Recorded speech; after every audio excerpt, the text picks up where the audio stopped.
खबर बिहार की, बातें बिहार की। बिहार में फिर चारा घोटाले जैसा फिर एक और घोटाला हुआ है। वही पंचायतों में अब जूनियर के बाद सीनियर अधिकारी करेंगे जांच। पंचायतों का जांच जूनियर अधिकारी किए हैं, अब जूनियर अधिकारी की जांच सीनियर अधिकारी करेंगे। तो हम बात करेंगे बिहार की और देश दुनिया की खबरों की। नमस्कार, मैं हूं अभय कुमार। आप देख रहे हैं बिहार समाचार। बिहार समाचार में हम बिहार से जुड़ी तमाम खबरें और साथ में देश दुनिया की खबरों पर नजर डालते हैं। तो बिहार से जो बहुत बड़ी खबर निकल कर आ रही है, चारा घोटाला जिस तरह से बिहार में हुआ था और उसमें गाय भैंसे स्कूटर पर ढोए गए थे, तो बिहार में मुजफ्फरपुर में एक बड़ा उसी तर्ज पर एक घोटाला का खुलासा हुआ है, जहां चावल की बोरियां धान बाइक, स्कूटर और कार से ढोए गए हैं। 1573 करोड़ रुपए का धान स्कूटर और बाइक से ढोया गया है। इस घोटाले का खुलासा हुआ है। चारा जैसा ही निकला, 1573 करोड़ का धान घोटाला। जिन नंबरों से के ट्रक से ढुलाई, वो बाइक, स्कूटी और कार के निकले। एक दशक बाद फिर धान घोटाले में नए खुलासे हुए हैं। मिल मालिकों को धान दिया, बदले में नहीं लौटाया चावल। जिन वाहनों से ढुलाई हुई, जांच में अधिकतर के नंबर फर्जी निकले। 3 सीआई से राशि की वसूली का आदेश। अरे पैसे जो है 3 सीआई से वसूल किए जाएंगे। जिस मिल का जमीन पर अता पता नहीं है, मिलिंग करने के लिए जो इस मिल को दिया गया, उस मिल का जमीन पर अता पता भी नहीं है, उसे भी अफसरों ने दे दिया है धान। तो एक बहुत बड़ा घोटाले के खुलासा हुआ है। 1573 करोड़ के धान घोटाले को सीआईडी जांच में नए खुलासे हुए हैं। जांच में खुलासा हुआ है सीआईडी की जांच में। चारा घोटाले की तरह ही धान घोटाले में भी स्कूटर और ऑटो व कार से सैकड़ों टन धान राइस मिल तक पहुंचाए गए हैं। हद तो यह है कि जहां राइस मिल नहीं है, वहां भी धान पहुंचा दिए गए। मुजफ्फरपुर के बोचहा थाने में दर्ज इस मामले की जांच के क्रम में कई चौंकाने वाले तथ्य मिले हैं। यह 3 राइस मिल मालिकों को 11 करोड़ रुपए के घोटालों का मामला दर्ज है। सबसे पहले वर्ष 2012-13 में ऐसा मामला सामने आया था। वर्ष 2012 से अगले 3 वर्षों के दौरान चावल मिल मालिकों को 1573 करोड़ के 74 लाख टन से अधिक के धान के बदले चावल नहीं दिया है। हालांकि नीलामवाद के बाद 349 करोड़ रुपए की वसूली हुई है। घोटाले के ऐसे ऐसे हथकंडे अपनाए गए हैं। कैसे घोटाला किया गया उस पर थोड़ा सा एक नजर आप डाल लीजिए। नियम यह था कि मिल मालिकों को उतना ही धान देना है जितना उनके पास संपत्ति है। तो राइस मिल मालिकों ने नया चाल खेला है। राइस मिल मालिकों ने सीओ से संपत्ति का फर्जी ब्यौरा तैयार करवा लिया। अधिकारियों ने मिल का स्थल सत्यापन किए बगैर धान आवंटन नहीं करना था। नियम यह था कि अधिकारी जाकर मिल का भौतिक सत्यापन करें, स्थल पे जाएं, उसके बाद ही धान का आवंटन करें।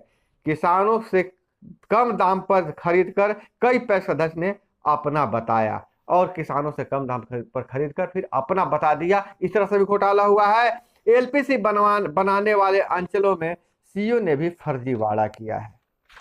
फर्जीवाड़ा अंचल कार्यालय में हुआ है, बीसीओ के पास हुआ है और राइस मिल के पास हुआ है। तो पूरा ऊपर से नीचे तक पैक्स में भी हुआ है। ऊपर से नीचे तक इस घोटाले में संलिप्तता है।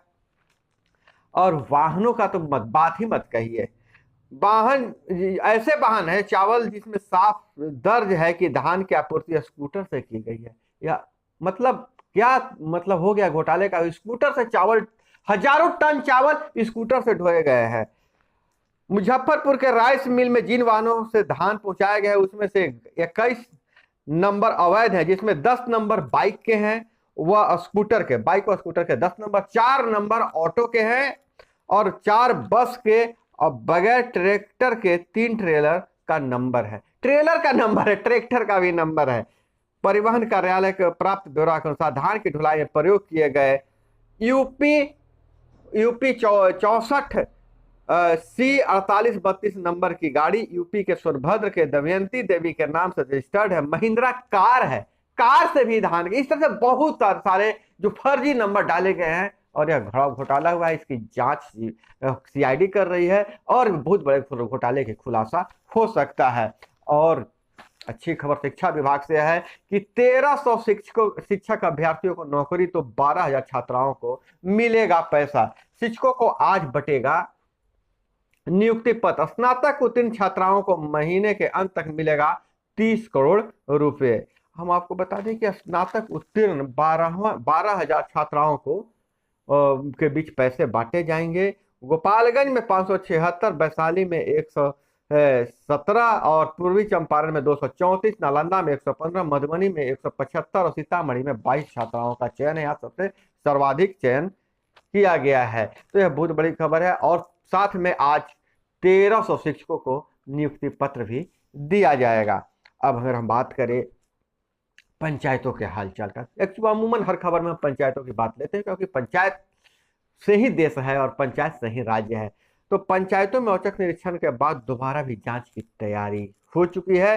पहले जूनियर जांच किए थे, जूनियर अफसर जांच किए थे, अब सीनियर अफसर रीचेक करेंगे। जांच में कई योजनाओं की गड़बड़ी आई थी, बात सामने आई थी कि जांच में कई योजनाओं में गड़बड़ी थी और फिर से अब दोबारा उसके सीनियर जांच करेंगे। 13 अप्रैल को हुआ था पंचायतों का निरीक्षण 13 अप्रैल को हुआ था। अब दोबारा फिर से सीनियर अधिकारी करेंगे। हम आपको बता दें कि 13 अप्रैल को 1,689 पंचायतों की जांच हुई थी, जिसमें बहुत से अधिकतर पंचायतों में जन वितरण प्रणाली से लेकर अन्य नल जल योजना सहित कई क्षेत्रों में गड़बड़ी पाई गई थी। 7 निश्चय योजनाओं पर जांच केंद्रित रहेगी, रिपोर्ट पोर्टल पर होगा। और इस बार जो जांच होगी 7 निश्चय योजना जो चालू है उन योजनाओं की जांच होगी और उसकी रिपोर्ट पोर्टल पर अपलोड किया जाएगा। इस बारे में हम विशेष खबर और बताएंगे, लेकिन अब पंचायतों पर ज्यादा ध्यान दिया जा रहा है। एक्चुअली नल जल योजना में भद पीटने के बाद सरकार बहुत सतर्क हो गई है और नियमित जांच अब पंचायतों में चलेगा। और वहीं बोचहा उपचुनाव रिजल्ट के पर नीतीश कुमार का बयान आया है कि जनता है मालिक। बिहार में कोरोना के मामले, नीतीश कुमार ने कहा कि बिहार में कोरोना के मामले अभी कम, लेकिन हम अलर्ट पर हैं। देश में सबसे ज्यादा जांच बिहार में हो रहा है, नीतीश कुमार का दावा है। और अगले 48 घंटे तक तपेगा बिहार में अगले 48 घंटे तक भयंकर लू चलने वाली है, भयंकर गर्मी पड़ने वाली है। इसलिए छोटे बच्चे जो है, छोटे बच्चों को आप थोड़ा सा, उसमें बहुत बुजुर्ग को हीट वेव से बचाने का प्रयास करें। पारा चढ़ेगा, 9 जिलों में लू का अलर्ट जारी है। 20 अप्रैल से बारिश की संभावना है, 20 अप्रैल से पानी में बारिश हो सकती है। पटना में रविवार को सीजन का सबसे गर्म दिन, पारा 42.4 डिग्री पहुंचा है। तो जहां अधिकतम तापमान 42.4 डिग्री रहा, वहीं न्यूनतम तापमान 23.8 डिग्री रहा। और इधर दिल्ली के जहांगीरपुरी हिंसा केस में 14 गिरफ्तार हुए हैं। जैसे वहां जुलूस पर पत्थरबाजी मस्जिद के पास से हुई थी, उसमें 14 लोग गिरफ्तार हुए हैं। समस्तीपुर से विवाहिता की हुई हत्या, जलती चिता से पुलिस ने उठाई लाश, पोस्टमार्टम के लिए सदर अस्पताल भेजा, पिता ने दर्ज कराई प्राथमिकी। और एक अजीबो गरीब सनक किसी को होता है सेल्फी लेने का, तो यह खबर आ रही है समस्तीपुर से ही है। मालगाड़ी पर चढ़कर सेल्फी लेने के चक्कर में लगा करंट, 25,000 वोल्ट के तार से सटा युवक झुलस गया। क्या स्थिति रही होगी आप समझ सकते हैं, बचने का तो सवाल ही नहीं है। सीएम ने पूर्व प्रधानमंत्री चंद्रशेखर को दी भावभीनी श्रद्धांजलि। कंकड़बाग में राजकीय जयंती समारोह का हुआ आयोजन, अर्पित की गई पुष्पांजलि। पूर्व मुख्यमंत्री विनोदानंद झा को भी गीत भजन से श्रद्धांजलि दिया गया। सीएम बोले, पूर्व सांसद नवल किशोर राय से पुराना संबंध था और हादसे की आशंका है। राज्य के 259 नगर निकायों में जर्जर मकानों का आंकड़ा नहीं है, कभी भी बहुत बड़ी हादसा हो सकती है। चिन्हित होने के बाद भी नहीं होता है ध्वस्तीकरण। अनुमान के आधार पर 4500 मकान जर्जर है। जर्जर बिल्डिंग में पुलिसकर्मी और स्वास्थ्य कर्मी भी रहते हैं।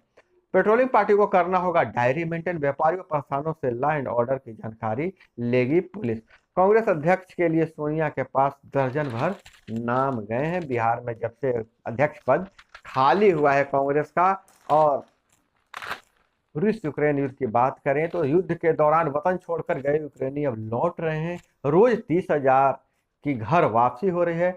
सबसे ज्यादा लोग कीव में लौट रहे हैं, महिलाएं बच्चे अधिक हैं। चूंकि पुरुषों को वहां देश छोड़कर जाने की इजाजत नहीं थी युवा पुरुषों को, इसलिए महिलाएं और बच्चे गए थे, लेकिन वो राजधानी कीव की ओर लौट रहे हैं। कीव से जो गए थे तो लौट रहे हैं, क्योंकि कीव से धीरे धीरे रूसी सेना जो है तो पीछे हट रही है। यूक्रेन से लौटे छात्र के पेरेंट्स बोले, जैसे जान बचाई वैसे कैरियर भी बचाए। सरकार से मांग की जा रही है कि पढ़ाई अधूरा छोड़कर उनको आना पड़ गया स्वदेश इस युद्ध के चलते, इसलिए इनके करियर पर ही ध्यान दिया जाए। और जंक फूड की ओवर ईटिंग के कारण अमेरिका में 4 में से 1 युवा फैटी लिवर का शिकार है। इससे जान भी जा सकती है। यह आंकड़ा अपने देश में भी कम नहीं है, इसलिए जंक फूड और फास्ट फूड के लिए अपने बच्चों को थोड़ा इस पर ध्यान देंगे। तो दोस्तों, यह थी वह तमाम खबरें जो आपको जानना जरूरी था। इसी तरह से खबरों के लिए जुड़े रहिए हमारे साथ। हमसे जुड़े रहने के लिए क्या करना है, नीचे जो लाल वाला सब्सक्राइब लिखा हुआ बटन है उसको प्रेस कर देना है। उसका काम है प्रेस कर देना है, और बगल में जो घंटी जैसी आकृति है उसको छूकर ऑल सेलेक्ट कर लेना है। उसके बाद आपके पास जो भी मैं वीडियो डालूंगा सबसे पहले आपके पास नोटिफिकेशन चला जाएगा। अपना बहुत बहुत ख्याल रखिएगा। मिलते हैं अगले वीडियो में। जय हिंद, वंदे मातरम।